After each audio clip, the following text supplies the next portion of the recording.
Gaza में humanitarian pause जो है वो अनाउंस हो चुका है। सो गाइस, स्वागत है आप सभी का हमारे ERNA में, बोले तो एग्जाम रिलेटेड न्यूज एनालिसिस, जिसमें हम लोग इंडियन एक्सप्रेस के जो मोस्ट इंपॉर्टेंट न्यूज है ना आपके एग्जाम पर्सपेक्टिव से, उसको कवर अप करते हैं। ओके, तो चलो शुरू करते हैं हमारी फर्स्ट न्यूज के साथ, जो पेज नंबर 12 पे है। आपको पता है अक्टूबर 7 से जो ये सिलसिला था ये शुरू हुआ था, जब हमास ने अटैक किया था इसराइल पे, राइट। एंड उस टाइम पे बहुत ज़्यादा चीज़ें हुई थी। हमास ने इसराइल के 280 ऑलमोस्ट 280 लोगों को एज हॉस्टेजेस बना के वो लेके चला गया था, राइट। एंड तब से ये जो चीज़ें हम लोग देख रहे कि पैलेस्टीन के ऊपर attack and air strikes and ये सारी चीज़ें होते गई। सोचो 7 अक्टूबर एंड आज है 23 नवंबर, कितना टाइम हो गया। एंड पूरा वर्ल्ड, पूरी दुनिया की आंखें जिस चीज़ के ऊपर टिकी हुई थी कि कब आखिरकार कब वो दिन आएगा कि ह्यूमैनिटेरियन पॉज लगेगा, एक सीज फायर जो है वो होगा। तो वो दिन आ गया है। वेनसडे को ये अनाउंस हुआ है कि ह्यूमैनिटेरियन पॉज जो है वो लगेगा। एंड गाइज मैं बता दूं कि ये सारी चीजें इतनी ज्यादा सीरियस है ना कि जब इस डील के बारे में बात भी हो रही थी, तभी भी जो इजरायली कैबिनेट है ना वो एयर स्ट्राइक्स जो है वो कंटिन्यू कर रहे थे, जब तक इस बारे में कोई बात हुई नहीं, कंप्लीट नहीं हुई, ठीक है। बातें डिस्कशन चल रहा था, तभी भी ये एयर स्ट्राइक जो है ये चल रही थी। And yet 4-day window for desperately needed aid, medical supplies is an essential for thousands of civilians suffering from the consequences of the conflict between Israel and Hamas is welcome।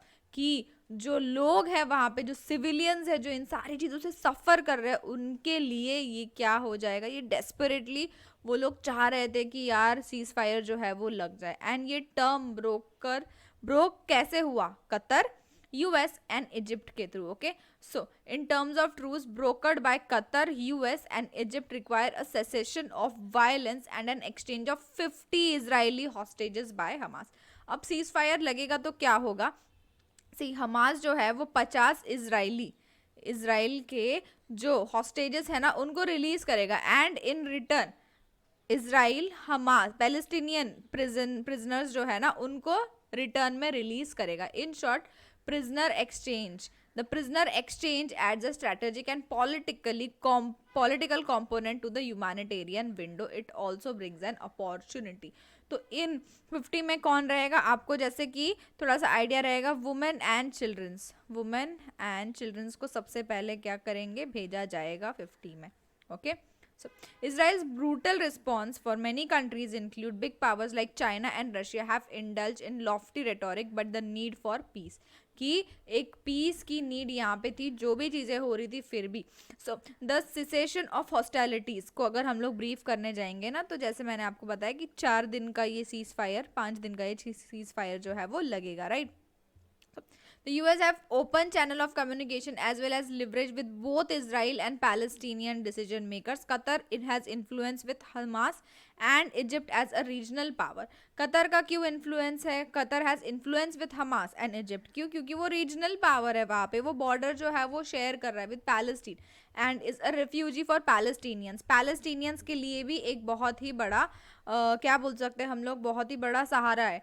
The role that the 3 countries have played, the lives they would undoubtedly save must be condemned. कि तीनों countries ने मिल के, कौन सी तीनों countries यहाँ पे होगी? Qatar, US और इजिप्ट। ओके, इन तीनों कंट्रीज ने मिलकर बहुत सारी अभी क्या बचाई है? जाने बचाई है। As a humanitarian operation begin, India must do all it can. India जो जो चीजें कर सकती है वो इंडिया करेगी, जैसे एड्स, सप्लाईज, हेल्प प्रोवाइड करना, राइट। एंड उसी के साथ साथ टू हेल्प ब्रोकर और सॉल्यूशन, एक सॉल्यूशन भी। कल मैंने इस बारे में आपको बताया था कि हमारे जो एक्सटर्नल अफेयर्स मिनिस्टर्स है एस जयशंकर जी, उन्होंने एक रोड मैप दिया ब्रिक्स समिट में जो ट्यूसडे को हुई थी, राइट। एंड उसमें उन्होंने बोला कि सबसे पहले humanitarian aid and cessation of hostilities होना चाहिए, ठीक है, कि ह्यूमैनिटेरियन एड जो है वो पहुंचे एंड हॉस्टेजेस को छोड़ा जाए। दूसरी बात, second, both terrorism and military attacks on civilians must stop. कि सिविलियंस के ऊपर ना टेररिज्म ना मिलिट्री, ना टेररिस्ट अटैक करे ना मिलिट्री अटैक्स करे, इन दोनों चीजों से सिविलियंस को क्या करना है? बचाना है। इन दोनों चीजों पे एक तरह से अंकुश लगाना है। And finally 2 state solution. So 3 चीजें बताई उन्होंने। थर्ड चीज कौन सी है, 2 स्टेट सॉल्यूशन, जो इंश्योर करेगी security of Israel and Palestinians की सॉवरेनिटी को भी इंश्योर करेगी गाइस। ओके तो ये सारी चीजें थी इस आर्टिकल में, बेहतरीन आर्टिकल है, आप लोग एक बार जरूर पढ़ना। ओके एंड जिस तरह से प्राइम मिनिस्टर बेंजामिन नेतन्याहू ने स्टेटमेंट दिया था just before his cabinet approve the pause is disturbing, we are at war and we will continue it until we achieve all the objectives, कि जब तक हम सारे ऑब्जेक्टिव्स अचीव नहीं करते हम इसको कंटिन्यू करेंगे। बट कहीं ना कहीं ह्यूमैनिटेरियन पॉज जो ये लिया जा रहा है ना 50 इजरायली हॉस्टेजेस को छोड़ने का, ये बहुत ही ज़्यादा बेहतरीन है। हर दिन 10 हॉस्टेजेस को छोड़ा जाएगा, इस तरीके से ये बात चल रही है, ठीक है, कि हर दिन 10 हॉस्टेजेस को छोड़ा जाएगा। तो इन शॉर्ट 5 दिन का ये कुछ सीज फायर रहेगा गाइस। ओके सो चलो चलते हैं हम लोग नेक्स्ट हमारे आर्टिकल के ऊपर, जो है पेज नंबर 18 पे। अब फिश देख के मुंह में पानी नहीं आना चाहिए, क्यों? क्योंकि ये फिश बड़ी महंगी है यार, इतनी ज़्यादा महंगी है कि आप देख सकते हो कि कॉस्टलीएस्ट है and can fetch an amount of as high as 25,000 a kilogram की 25,000 रुपए मिलेगा 1 किलो के पीछे। ऐसी मच्छी है ये, ऐसी फिश है ये। कौन सी फिश है ये है घोल फिश। ओके घोल फिश जो है, झोलेंगे क्या? नहीं नहीं, इसका नाम है घोल फिश। और अगर इंग्लिश में हम लोग बोलने जाए तो इसको बोलते हैं ब्लैक स्पॉटेड क्रोकर, ठीक है। इसको गुजरात ने अपना स्टेट फिश का करार दिया है, स्टेट फिश डिक्लेयर कर दिया है। ओके बट घोल को ही क्यों चूज किया गया? क्यों? Why? Because the fish is usually found in the region. See अब जो फिश उस रीजन में मिलेगी ना, गुजरात के रीजन में, उसी को सबसे पहले सिलेक्ट करेंगे ना। ऐसे थोड़ी है कि अटलांटिक ओशियन की कोई फिश का नाम दे दिया, भाई ये हमारी स्टेट फिश है, बस हो गया। नहीं, जो आपके इधर, जो आपके ओशियन में, जो आपके समुद्र में मिलेगी उसी को बोलेंगे ना। तो ये मिलती है इन द रीजन जो पर्शियन गल्फ से लेके पैसिफिक ओशियन तक स्ट्रेच करता है। The declaration will enable Gujarat to be a part of its conservation efforts, की गुजरात इसको कंजर्व करेगा। While deciding the state fish, the first thing came to our mind was uniqueness of fish species, कि fish की species की uniqueness होनी चाहिए। ये जो फिश है ना घोल फिश, ये इजीली अवेलेबल नहीं होती, और ऐसा कहा जाता है कि इस फिश को नेट में कैप्चर करना, इस फिश को पकड़ना भी एक बहुत बड़ा टैलेंट है मछुआरों का। इसी तरह से एंड दूसरा सवाल ये उठता है यहाँ पे कि घोल फिश ही क्यों, और भी तो फिशेस है, और भी तो रिप्रेजेंटेटिव्स है। जैसे जब सिलेक्ट कर रहे थे ना फिश को, तो दूसरे रिप्रेजेंटेटिव्स भी थे, जैसे रिबन फिश थी, पॉम्फ्रेट थी, पापलेट बोलते हैं उसको, बॉम्बे डक था, बोम्बिल था, were the other species that were consider. इनको भी कंसिडर किया गया था, लेकिन एट द एंड सिलेक्ट किसको किया गया? घोल फिश को किया गया। इस फिश का कमर्शियल इंपॉर्टेंस गाइस बहुत ज़्यादा है, ये फिश बहुत ज़्यादा एक्सपेंसिव है and local consumption of this variety is not widely heard, कि लोकली उतना ज़्यादा इसको कंज्यूम किया नहीं जाता है, बट इसका बहुत ह्यूज मार्केट है चाइना एंड अदर कंट्रीज में। तो fish is actually a lottery for fisherman. सोच रहे हो अगर मछुआरे ने इस फिश को पकड़ लिया तो वो एक लॉटरी के जैसा काम करता है, राइट? इस फिश को पकड़ना, क्योंकि the fish is not only tasty, it is considered a delicacy in many countries. सिर्फ टेस्टी नहीं है, इसको डेलिकेसी मतलब एकदम लजीज ही कहा जाता है बहुत सारी कंट्रीज में।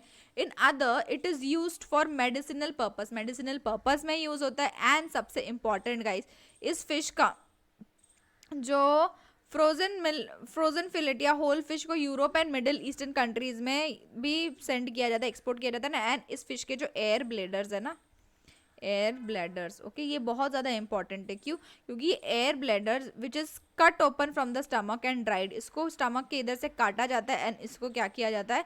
सुखाया जाता है, इसको एक्सपोर्ट किया जाता है मेनली चाइना में एंड अदर कंट्रीज में। क्यों? क्योंकि इसका बहुत ही ज़्यादा डिमांड है वहाँ पे फॉर इट्स मेडिसिनल वैल्यू, क्योंकि इसकी मेडिसिनल वैल्यू बहुत ज़्यादा है। और बाकी तो मैं आपको बता चुकी हूँ, किलोग्राम ऑफ घोल fetches between 5,000 to 15,000 इन गुजरात। सोचो 5,000 से 15,000 मिलता है 1 किलोग्राम का। एंड अगर इसके ब्लैडर को सुखाया जाता है ना तो वो इतना ज़्यादा कॉस्टली है, as high as ₹25,000 a kilogram. 1 kilogram के पीछे 25,000 मिलेगा आपको। समझ रहे हो? एक फिश के एक एयर ब्लैडर के पीछे, एयर ब्लैडर 1 किलोग्राम के पीछे 25,000 रुपए देगा मार्केट, इतना ज़्यादा इसका वैल्यू है, right? So that is the thing. तो कमर्शियल पर्पज से भी ये बहुत ही ज़्यादा अच्छी फिश है, मेडिसिनल पर्पज से भी बहुत ज़्यादा अच्छी फिश है, एंड इसीलिए इसको घोल को चूज़ किया गया है as state fish of Gujarat. I hope आपको ये आर्टिकल अच्छा लगा होगा, मुझे भी अच्छा लगा था। And now we come to page number 19, जहाँ पे बात हो रही है G20 की। तो गाइस कल G20 के बारे में मैंने आपको बहुत सारी चीज़ें बताई थी, जैसे कि G20 एस्टैब्लिश कब हुई थी, नवंबर 2008 में हुई थी। कहाँ हुई थी? वॉशिंगटन DC में हुई थी, राइट। G20 मतलब ग्रुप ऑफ 20 कंट्रीज, जिसमें 19 कंट्रीज है, प्लस EU है, European union, and plus AU, African union भी अभी अभी क्या हुआ है, ज्वाइन हुआ है EU में, सॉरी EU बोल रही हूँ मैं, G20 में सितंबर में, इसी सितंबर में, राइट। 18 सबमिट थी ये, जो इंडिया में हुई थी, 18 G20 सबमिट। एंड हमारे शेरपा कौन थे यहाँ पे? अमिताभ कांत जी जो है वो शेरपा है, right. Second third important thing मैंने आपको बताया था कि इसके पहले G20 का प्रेसिडेंटशिप मतलब 17th समिट किधर हुआ था? इंडोनेशिया में हुआ था, बाली में, राइट। 18th हुआ इंडिया में, एंड जो नेक्स्ट है ना 19 समिट कहाँ होने वाला है? ब्राजील में होने वाला है, ये आपको ध्यान में रखना है। ओके, सो G20 समिट तो होगी, लेकिन एक वर्चुअल समिट जो है वो कराने वाले थे, जो वर्चुअल समिट हुई है। अब आ जाते हैं हमारे पॉइंट के ऊपर कि क्या बोल रहे हैं। International Monetary Fund, Financial Stability Board and Financial Action Task Force FATF, okay, will provide regular updates to G20 members. वो G20 मेंबर नेशंस को रेगुलर अपडेट प्रोवाइड करेंगे about progress related to implementation of G20 road map for crypto assets. अब crypto assets के बारे में बात हुई थी कि क्रिप्टो एसेट्स को क्या करेंगे, एक रोड मैप लाएंगे और इसको क्रिप्टो एसेट्स को प्रॉपरली जो है वो मैनेज करेंगे, ठीक है। क्यों मैनेज करेंगे, क्या मैनेज करेंगे, ये हम लोग देखते हैं। Speaking after the virtual G20 leader submit before the end of G20 presidency, क्योंकि अब G20 प्रेसिडेंसी इंडिया के पास की खत्म हो जाएगी और कहाँ पे जाएगी? ब्राजील के पास जाने वाले। हमारी जो FM है, बोले तो फाइनेंस मिनिस्टर सीतारमन, उन्होंने बोला कि there is no timeline yet for countries to implement the road map, कि कोई रोड मैप के लिए कोई टाइमलाइन हमने नहीं बनाया हुआ है, अर्ली फेज है, राइट। एंड इसी के साथ साथ ब्राजील की प्रेसिडेंसी के साथ भी मिलके वो काम करेंगी टू प्रोवाइड कि ज़्यादा से ज़्यादा क्लैरिटी मिले। The G20 formally adopted the road map for crypto assets, की क्रिप्टो एसेट्स को अडॉप्ट करने के लिए रोड मैप G20 ने फॉर्मली अडॉप्ट किया है guys, okay. G20 road map on crypto assets को इम्प्लीमेंट कैसे करना है, किस तरह से उसमें प्रोग्रेस करेंगे, ये सारी की सारी चीज़ें यहाँ पे होंगी। So these are the initial days. You have larger template flag point, so you are going to be able to template out. See, in short, initially इस चीज़ को कैसे करेंगे, क्या करेंगे, ये सारी चीज़ें धीरे धीरे करके पता तो चलेगी, okay. Which recommended against outright ban on crypto assets. Instead, it suggested introducing a licensing, कि क्रिप्टो एसेट्स को बैन करने से बेटर है ना कि उसको क्या कर दो, उसको लाइसेंसिंग रेजिम में लेके आ जाओ, राइट। उसको लाइसेंसिंग रेजिम में लेके आ जाएंगे तो क्या हो जाएगा ना, एक अकाउंटेबिलिटी रहेगी। क्या रहेगा गाइस? एक अकाउंटेबिलिटी रहेगी, लाइसेंसिंग में लेके आ जाएंगे तो, और उसकी वजह से we can under the fold about anti money laundering and counter terrorism financial standards को हम लोग काउंटर कर सकते हैं। समझ में आ सकता है कि कौन सी चीज़ें क्रिप्टो एसेट्स किधर से किधर जा रहे हैं, अगर हम उसको मॉनिटर कर रहे हैं तो, अगर उसको हम लाइसेंस करें। आपने देखा है दुकान वाले जो होते हैं, यूजुअली सारे नहीं बट कुछ, उनके पास दो खाते बुक होते हैं, ओके। एक में वो एकदम प्रॉपरली पक्का बिल विल सब लिखते हैं और एक में एकदम कच्चा कच्चा लिखते हैं, राइट। तो फॉर एग्जाम्पल अगर ये कच्चा बिल वो लोग लिखे ही नहीं तो क्या उनको समझ में आएगा? उतना नहीं समझ में आएगा ना कि यार मैंने कितना सामान बेचा नहीं बेचा, कच्चे बुक में भी, राइट। पक्के में तो पता चलेगा ही क्योंकि ये लीगल हो जाता है, लेकिन जो कच्चे में वो लोग लिखते हैं, कच्चे में नहीं कच्चे में, तो वो कच्चा जब लिखते हैं तो वो भी एक उनके पास क्या रह जाता है, एक अकाउंटेबिलिटी रह जाती है ना कि कितना सामान आया कितना गया, राइट। एक उनके पास तो अकाउंटेबिलिटी चीज़ों की रह जाती है, भले ही वो सरकार के पास नहीं जाए बट उनके पास तो रहती है। In the same way crypto assets को अगर लाइसेंस कर दिया जाए तो क्या हो जाएगा, क्रिप्टो एसेट्स की अकाउंटेबिलिटी रह जाएगी, जिससे हम लोग money laundering and counter terrorism को जो फंडिंग मिलती है, फाइनेंशियल स्टैंडर्ड्स होते हैं, उसको हम लोग क्या कर सकते हैं, देख सकते हैं। इसको हम लोगों को now there is a loophole in controlling the crypto assets, तो इसके लूप होल को कंट्रोल करने में हम, इसका जो लूप होल है ना उसका फायदा उठाना चाहिए, राइट। कि इसको कंट्रोल ही कर लेते हैं ना, इसको ऐसे ही छोड़ेंगे तो ये अनकंट्रोलेबल रह जाएगा, उससे बेटर है इसको कंट्रोल कर लेते हैं, इसको लाइसेंस कर लेते हैं। ऐसा बात हो रहा है, पेज नंबर 19 पे ये आर्टिकल मिलेगा, ओके। नेक्स्ट आर्टिकल गाइज है पेज नंबर 19 पे ही, जो बात कर रहा है IPEF की। IPEF क्या है guys? It is Indo Pacific economic framework for prosperity. Indo Pacific economic framework for prosperity जो मई 2020 में शुरू हुआ, यूएस एंड अदर कंट्रीज ने मिलके इसको शुरू किया। ये दूसरी कंट्रीज कौन थी? जो इंडो पैसिफिक रीजन में आती है ना, वो कंट्रीज है, राइट। ये शुरू किया था टोक्यो में। टोक्यो किधर है? जापान में है, बराबर। सो इन शॉर्ट इसमें कितने पार्टनर्स है? 14 पार्टनर्स है, जो इंक्लूड करते हैं ऑस्ट्रेलिया, ब्रुनेई, फिजी, फिर हमारा प्यारा इंडिया, इंडोनेशिया। उसके बाद में गाइज मैं आपको बताऊँ तो Malaysia, New Zealand, Philippines, Thailand, Vietnam, USA. So ये सारी की सारी जो चीज़ें हैं, ये सारी की सारी जो कंट्रीज़ है, ये सारी की सारी जो कंट्रीज है वो यहाँ पे इंक्लूडेड है। अब IPEF का क्या बोलना है? Negotiations drawing close, the New Delhi countries to be sceptical joining trade pillars. तो ये ट्रेड पिलर्स है। अब ये ट्रेड पिलर्स क्या है? ये ट्रेड पिलर्स एक बहुत ज़्यादा मोस्ट क्रूशियल पार्ट है IPEF का, ठीक है, जो मांगता है कमिटमेंट। किस मामले में कमिटमेंट मांगता है? इस मामले में नहीं कि 1 साल बाद शादी कर लो, उस मामले में नहीं मांगता है। किस मामले में मांगता है ये कमिटमेंट? सेंसिटिव एरियाज में, जैसे एग्रीकल्चर, डिजिटल ट्रेड, लेबर, इन सारी चीज़ों में, जिसके वजह से एक जो कंट्री है ना, उसको अपने डोमेस्टिक रेगुलेशंस में क्या करना पड़ता है? चेंजेस लाना पड़ता है अपने डोमेस्टिक रेगुलेशन में। ये इंपॉर्टेंट बात है। अगर हम लोग बात करें ना इसके पिलर्स की, तो ये तो मैंने बता दिया कि कब लॉन्च हुआ है, ये सारी चीज़ें, ठीक है। तो इसके जो पिलर्स होते हैं ना, 4 की नेगोशिएटिंग सब्जेक्ट्स और पिलर्स। नेगोशिएटिंग सब्जेक्ट भी बोल सकते हो आप, या पिलर्स भी बोल सकते हो। That is related to trade. Trade से रिलेटेड है, सप्लाई चेन से रिलेटेड है, क्लीन इकोनॉमी के बारे में तो सभी बात करते हैं, क्लीन इकोनॉमी से रिलेटेड है, फेयर इकोनॉमी से रिलेटेड है, issues like tax and anti corruption.